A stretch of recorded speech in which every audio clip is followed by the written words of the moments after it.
leaders ay kinausap po ng Presidente. Ang sabi daw ho nila fellowship. Pero huwag na ho tayo magpakatanga dito, di ba? Ngayon, pag-uusapan talaga nila, paano ho nila didiskartehan ito? Paano ka huhulag po sa isyong sinimulan naman ng Kamara?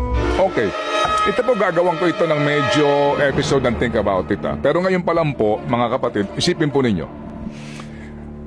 Ang Kamara de Representante nag-imbestiga. Itabi mo yung Quadcom, Committee on Good Government. They investigated the Vice President tungkol po sa COA report.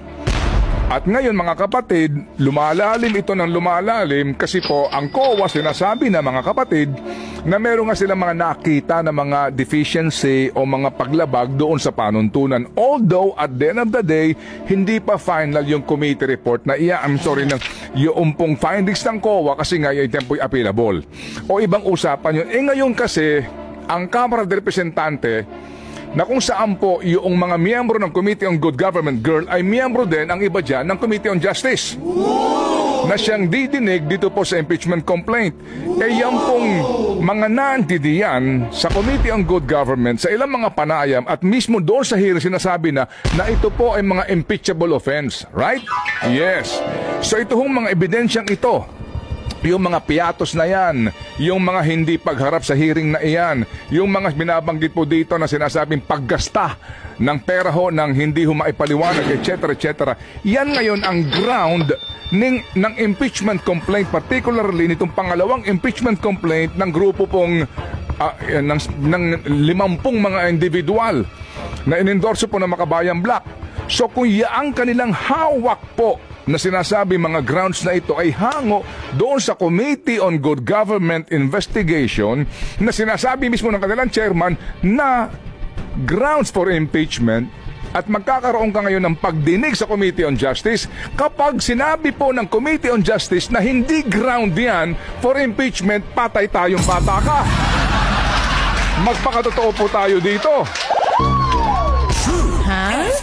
So parang, di ba, ngayon, paano mo didiskartehan yan? Kung ikaw si Congresswoman Luistro, na member ka rin ng Committee on Justice, ang iniharap dito mga kapatid na ebidensya po nitong mga nagreklamo, hango sa inyong investigasyon. Sasabihin mo ngayon na hindi ground ito for impeachment? Malabnaw ito na dahilan? You cannot say that. Hindi ba na-stop ka na doon during the hearing ng Committee on Good Government? So paano mo ngayon i-dispose ito? Paano mo ngayon didiskartehan ito na hindi kayo magmumukhang tanga? Diba na nung panahon ninyo sa Committee on Good Government, paano ang dik-dik ninyo na impeachable offense ito? Paano yung pagkakamali ito? Na ground for impeachment ito? May naghain ng impeachment based on the facts that you presented. Kung ako si Congresswoman Luistro, magpapaplansya pa ako ng buhok para pretty ako kung matuloy yung impeachment hearing. Total, nagpabida na rin naman kayo dito sa mga hearing na ginawa ninyo nitong nakaraan sa komite. Ituto nyo na dito. Naku, makikita ng tao kung gaano kayo kagagaling humusga dyan. Hindi ba? Di ba? Oo. Kailangan ko ano yung sinabi nila dito sa komite nung dinidikdik nila ang DepEd, si VP Sara, ang ibang kawani ng OVP. Makita natin. Sa Committee on Justice? Sa Committee on Justice. Di po ba? Yan po yun eh. So, how do you break away or... I am sorry, baby. How do you escape? You cannot break away from that. Di ba? The conundrum, the problem, the situation that you created. So, Committee on Justice hearing at ang iniharap ng dalawang grupong ito ay ang pinagbasihan ay ang inyong ginawang hearing na sinasabi ninyo na, di ba? Ang dami mong dapat ipaliwanag dito. Ganito na ito, mga pagkakamali nito. And then all of a sudden, you will decide unfavorably on the merits or the cases presented to you during the Committee on Good Government hearing. Ang sabi nga dito ng isang taong matalino, my baby girl, ha? Oo, ang sabi nga dito, ha? Okay. Oo. Kapag sumunod kay Pangulong Junior na walang impeachment, maiiwan sa ere. Oo.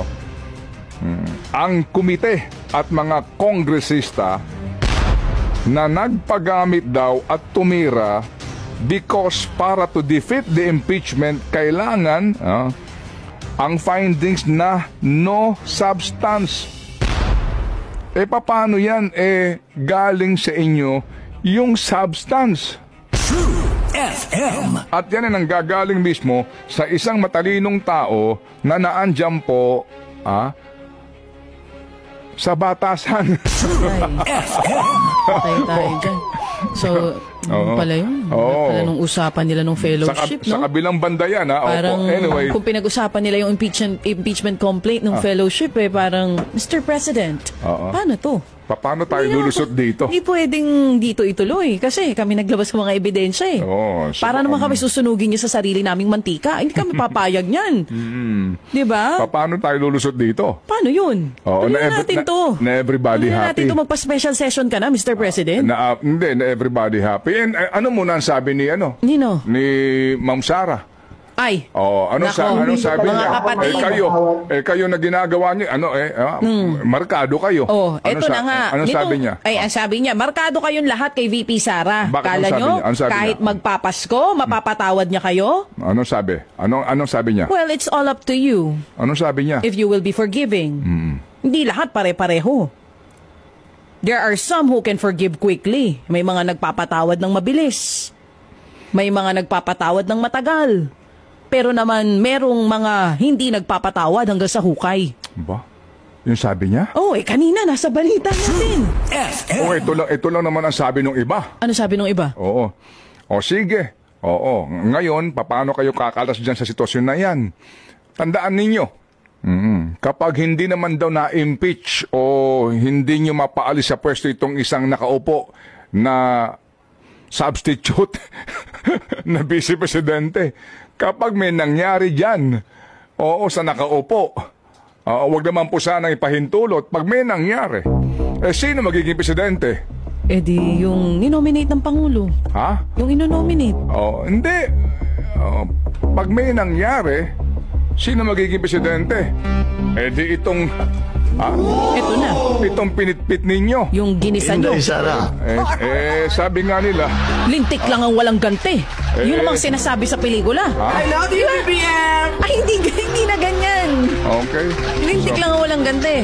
Ano naman masasabi mo? Diba? Doon sa mga senador na nagsasabi na ito daw impeachment complaint, wag nang gawin dahil divisive yan.